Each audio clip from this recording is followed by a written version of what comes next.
Hi everyone, I'm Danielle Byington, and in this video we're going to be talking about Ezra Pound. Specifically, we're going to be talking about his poem In a Station of the Metro. So a little bit of background information on Pound. If you were to take an American literature course, he is sometimes anthologized in those texts as well. Um, but he is considered an expatriate.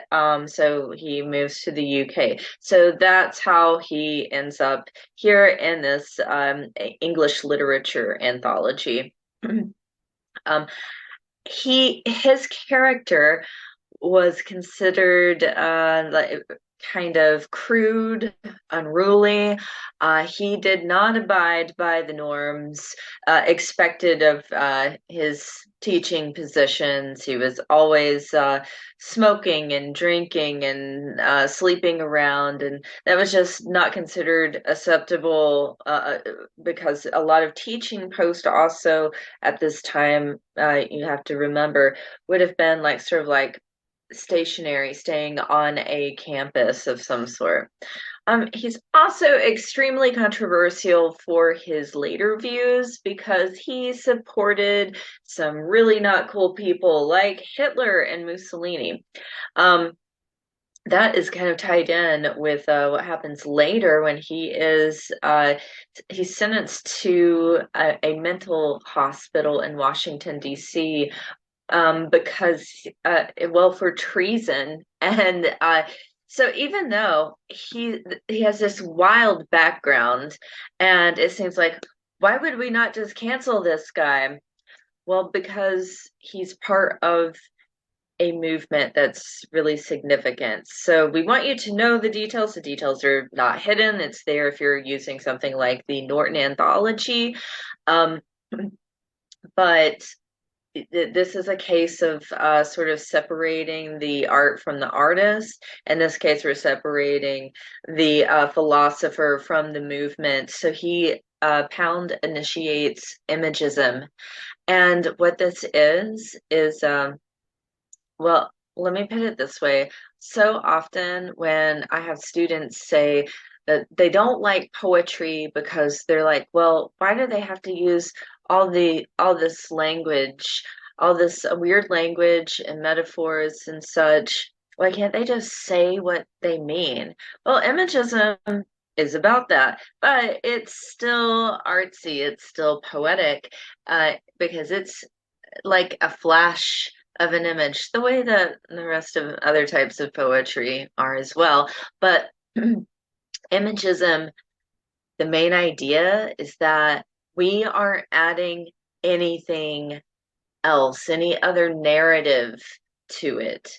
Maybe your mind goes to those places, but it is not on the page. So like the poem Red Wheelbarrow.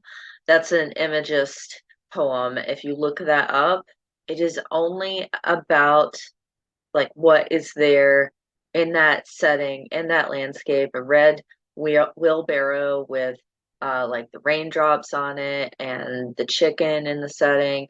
Like it's not talking about like what's been harvested or like what the wheelbarrow was used for in the first place. But your mind assumes that from the image. And this is how things like marketing and advertising work, or how related to that, things like movie posters are designed or book covers, because you have in those cases just a second, like milliseconds, to capture someone's attention and convey a whole message, a sort of narrative. And that's what's being done here with Imagism in Ezra Pound's sort of manifesto here, his principles to what it should be. So I think students see this and they're like, wait, this poem is only 2 lines long. So why is the video more than like 30 seconds long because there's a lot going on in this moment. So the poem is only 2 lines long, but we also have to consider the title is technically like one of the lines because it's telling us where we are. We have a setting. We are in a station of the metro in Paris. So this would be like the metro is the underground transportation system. And so that's like one whole network of things. And then the station is like maybe going to a specific platform, or well, there would be various platforms usually in a station, but you see, this is one place in a whole network. And this what we have in the 2 lines is one line about what he is seeing. So it's a busy place. If you have ever been to a major city and you use the public transportation, like the subways or the metros, like in New York City and Washington, D.C., and Paris, or the tube in London, it's non-stop.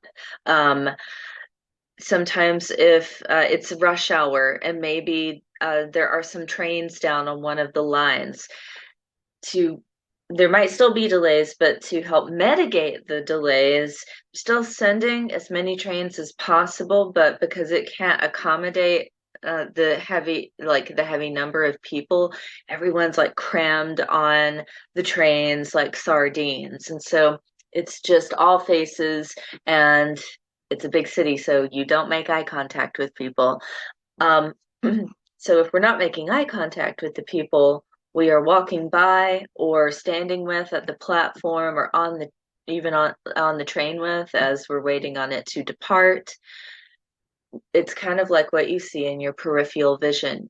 You see the apparitions. So apparitions are kind of like it's like a ghost like image. So apparition can also be synonymous with a ghost.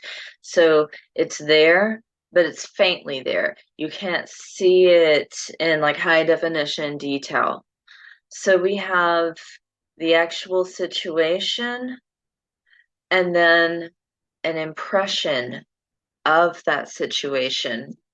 So this is what Ezra Pound is referring to as an equation of this moment, of this image. So we have, in this case, the very societal, the very human-made place and ideology behind all this. So we have the human-made structure of an underground transportation system.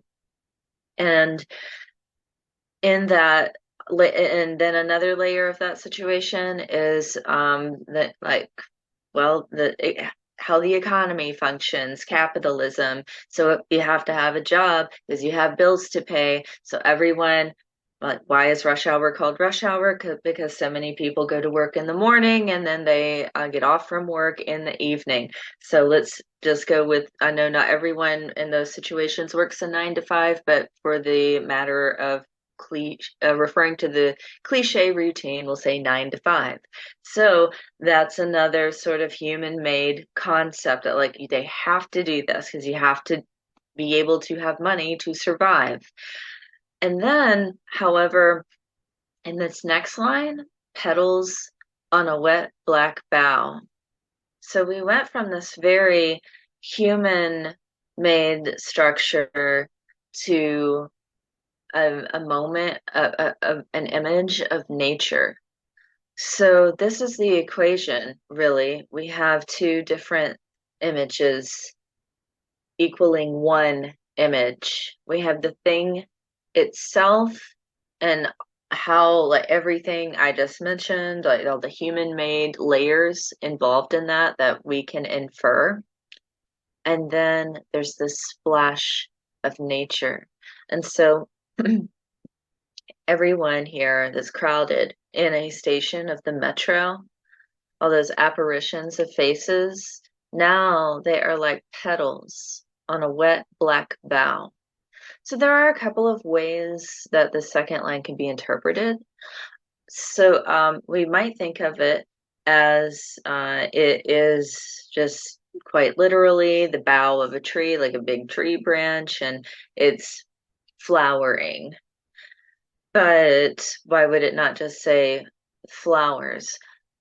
This word choice of petals might suggest that that the bough of the tree is wet. So maybe we've had a storm, and it's kind of like when it's a moderately bad storm, you get tree branches and leaves and everything like knocked around, laying on the streets and in people's yards, right? Um, we might think of it this way, that with all this rush of all the people going to the station to catch a train to go to work or to leave work and go home, that it's like a storm because now these petals have been blown off by the wind of that storm and they've stuck to the wet black bough of the tree.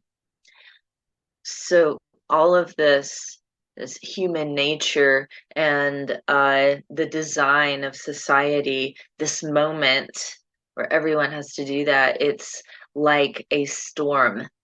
And so it's layering the human made and nature in that time. Okay, that is all for this video. Thank you.